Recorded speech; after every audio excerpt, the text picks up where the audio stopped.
And now let's welcome again my good buddy, Mike Dixon, historian, Renaissance man, and the snappiest dresser I've ever met in my life. Well, thanks for having me again, Rob. I'm How are trying to you? keep up, Mike. Okay. There's so much we could talk about in your capacity as historian for the Cecil County Historical Society. You also teach at the college. You're constantly finding out more information about our county and its history.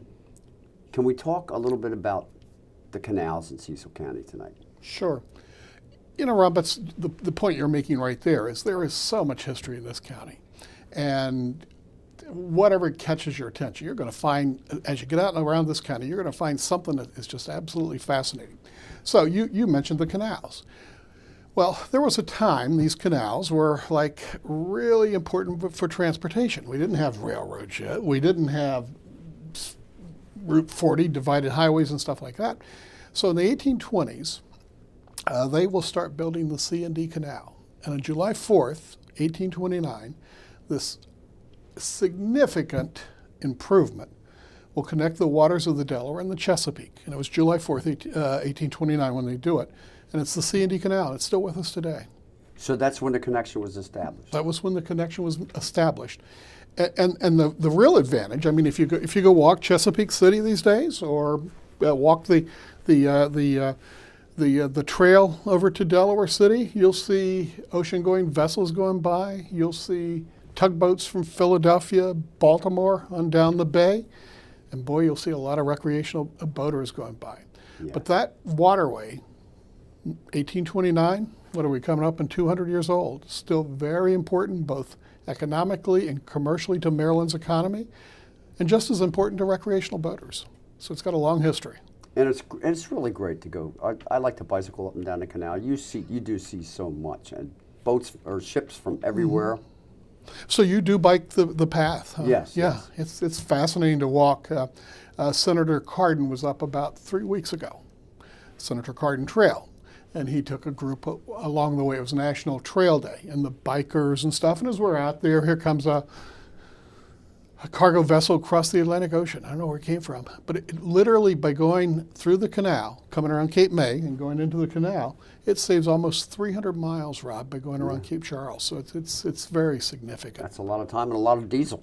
And you see the Chesapeake Inn, and you see the docks at Schaefer's, and you see how pull up, So both for our recreation and for the economy, as you said. But back in the day, Mike, when in the early days of the canal, there was no diesel. Right. How did the vessels get back and forth? Well, on July 4th, 1829, when they opened it, it was one grand celebration.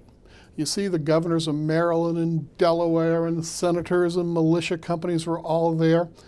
And they had mules pulling them along the barge path. Think of how fast that was going, 2, 3, maybe 3, 4, 5 miles an hour, right? Right. And all along the way, they had grand celebrations marking what was just the most massive transportation improvement anybody had ever seen. Each little village, they'd stop and have a celebration. Left Chesapeake City in the morning. About the time the sun was going down the Chesapeake Bay, they were pulling into Delaware City. And they say they had one grand celebration. But it was mules and barges, just pulling them back and forth, and that's all they did. And enough room for one barge to go this way and one to go that way. Yeah, except in the locks. The locks were, maximum distance were 22 feet wide, so you could only put one barge through at a time. But in the canal, you could have you could pass each other. And you can imagine the celebration they had in Delaware City that night. Oh, yeah.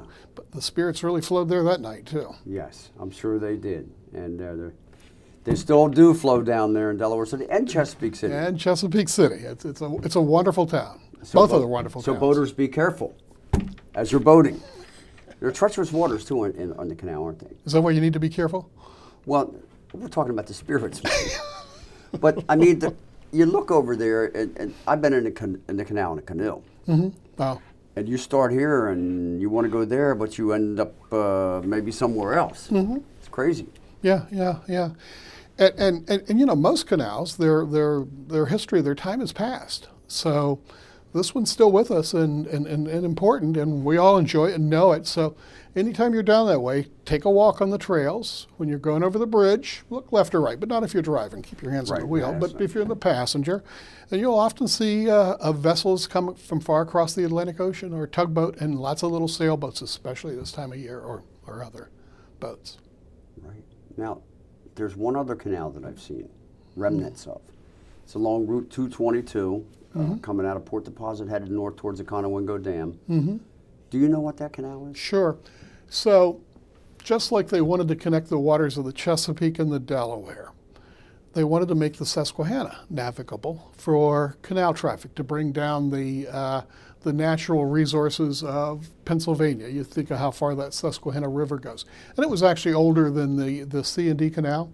So they built a canal, they built two canals, one on the east side of the Susquehanna, as in Port Deposit, up to Conowingo, and later on, and there's even more surviving elements of it, Rob, they built another canal that will last much longer on the western side. So if you go up past the Union Hotel on our side of the line, you'll see a couple historical markers. You can see some old locks and things, but it was to let traffic come down the Susquehanna and bypass all those rocks and very difficult navigation. So that was why they did it. Yeah. It's for safety and convenience. Exactly. And the problem for most of them was that as the railroad came in, they were not going to be economically viable. Because see, this is the 1820s we're talking about, like the C&D Canal.